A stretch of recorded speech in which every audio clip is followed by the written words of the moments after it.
कहानी की शुरुआत में पुलिस अमेंडा वॉलेर को दिखाया जाता है।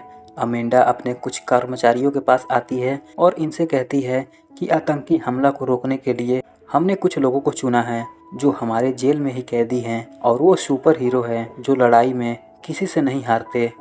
अमेंडा सबसे पहले डेडशॉट के बारे में बताती है जो एक माहिर शूटर है और इसका निशाना कभी भी नहीं खाली जाता और ये पैसों के लिए लोगों की जान लेता है और आज तक इसका निशाना नहीं चुका और डेडशॉट काफ़ी फुर्तीला है, पर उसे आज तक कोई नहीं पकड़ पाया। इसलिए उसे पकड़ने के लिए हमने बैटमैन का सहारा लिया और अपने बेटी के कहने पर वो अपने आप को हमारे हवाले कर दिया क्योंकि वो अपने बेटी से बहुत प्यार करता है और उसकी कमजोरी उसकी बेटी ही है।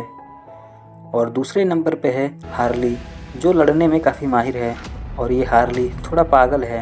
हार्ली सबसे पहले एक डॉक्टर थी और हार्ली पागलखाने में काम करती थी और ये पागलखाने में काम करते करते इसे अपने पेशेंट से ही प्यार हो गया और जोकर नाम का इसका साथी इसे बिजली के झटके देता है और हार्ली पागलखाने से भाग गई और खुद ही पागल हो गई।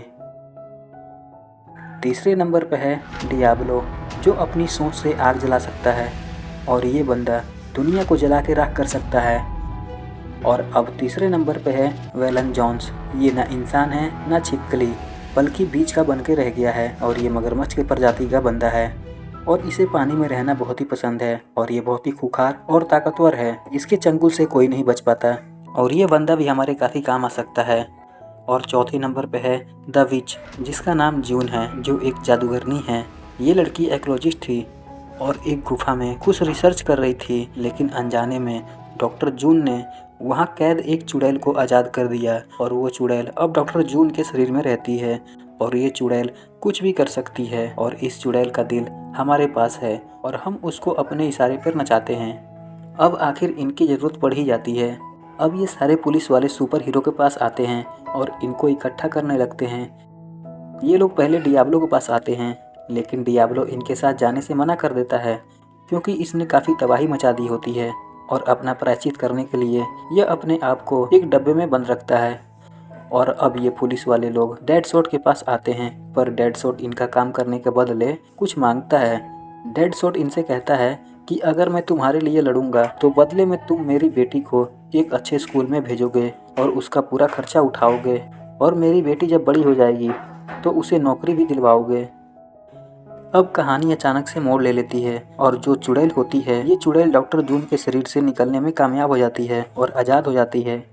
और ये चुड़ैल सबसे पहले अपने भाई को इस दुनिया में लाती है और इनका इरादा अब कुछ नेक नहीं था। ये लोग पूरी दुनिया पर राज करने के लिए सोचते हैं और धरती के इंसानों के ऊपर जादू करके ये अपना सिपाही बना लेते हैं। अब ये पुलिस वाले सबको इकट्ठा करके सभी हीरो के गर्दन में एक छोटा सा डिवाइस लगा देते हैं ताकि अगर कोई भी मिशन से भागने की कोशिश करे या कुछ गलत काम करे तो इनके गर्दन में लगे डिवाइस के जरिए उसकी खोपड़ी उड़ा दी जाएगी। दरअसल इस चिप में एक बम होता है और जो कोई भी मिशन से भागता है तो उसे वहीं उड़ा दिया जाएगा। इन सुपर हीरो के साथ और कई माहिर लड़ाकू आते हैं और अब इन्हें एक मिशन दिया जाता है। अब ये पुलिस वाले लोग इन्हें एक ऐसी जगह भेजते हैं जहाँ अमेंडा फंसी होती है और अमेंडा के साथ कुछ ज़रूरी चीज़ें भी होती हैं जिसको बचाकर इन्हें लाना होता है। पर इस मिशन में एक लड़ाकू भागने लगता है तो कर्नल फ्लैग इसकी मुंडी उड़ा देता है। यह देख बाकी भागने की हिम्मत नहीं करते। अब ये लोग मिशन के लोकेशन पे पहुंच जाते हैं। यहाँ इनको अजीब तरह के लोग मिलते हैं जो इंसान तो बिल्कुल नहीं होते और अब ये लोग यहाँ इनसे लड़ाई करने लगते हैं। यह दिखने में एकदम मॉन्स्टर लग रहे थे और इनकी बनावट ही बड़ी खतरनाक होती है, पर फिर भी ये बिना डरे इनसे मुकाबला करते हैं और सबकी बैंड बजा देते हैं। डेडशॉट तो सबसे पहले आगे जाकर अपनी गन से सबको ढेर कर देता है और इस लड़ाई में सभी लड़ रहे होते हैं पर डियाब्लो नहीं लड़ता क्योंकि इसको डर होता है कि अगर ये हमला करे तो सबको जला ना दे। अब ये लोग इन्हें ख़त्म करके आगे बढ़ने लगते हैं। इधर चुड़ैल और चुड़ैल का भाई लोगों को पकड़कर अपनी सेना तैयार कर रहे थे ताकि दुनिया पे राज कर सके। अब ये लोग अपने लोकेशन पे पहुंच जाते हैं। इस बिल्डिंग में इन्हें और कई चुड़ैल के सिपाही मिलते हैं और ये लोग इन्हें मारकर अमेंडा के पास आखिर पहुंच ही जाते हैं। अब अमेंडा इन्हें बताती है कि वो चुड़ैल आज़ाद हो गई है और अपना दिल लेकर अपने भाई को आज़ाद करके अपनी सेना बना रही है ताकि वो इस दुनिया पे राज कर सके और यह ही तुम्हारा मिशन है। यहाँ इस बिल्डिंग के ऊपर जोकर आ जाता है अपनी गर्लफ्रेंड को बचाने। जोकर हार्ली के लगे अंदर चिप को अनलॉक कर देता है और जोकर हार्ली को यहाँ से भगाने में कामयाब हो जाता है। अब ये लोग चुड़ैल के पास आते हैं और इनसे लड़ाई करने लगते हैं, पर चुड़ैल का भाई बहुत ही खतरनाक होता है, तो इससे सामना करने के लिए डियाब्लो सामने आता है। ये काफ़ी ताकतवर था, तो इससे लड़ने में सबकी बैंड बज गई।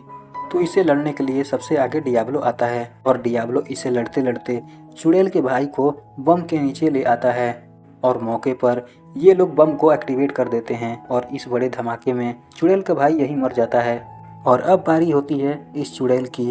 अब ये लोग चुड़ैल से लड़ने लगते हैं और मार खाकर और इसे मारकर आखिर लास्ट में इसके दिल को तबाह कर देते हैं, जिससे चुड़ैल भी जून के शरीर से बाहर निकलकर मर जाती है। और इन सभी को ये काम पूरा करने पर इन सभी कैदियों की सजा 10 साल माफ कर दी जाती है और इन्हें फिर से जेल में भेज दिया जाता है और मूवी यहीं खत्म हो जाती है।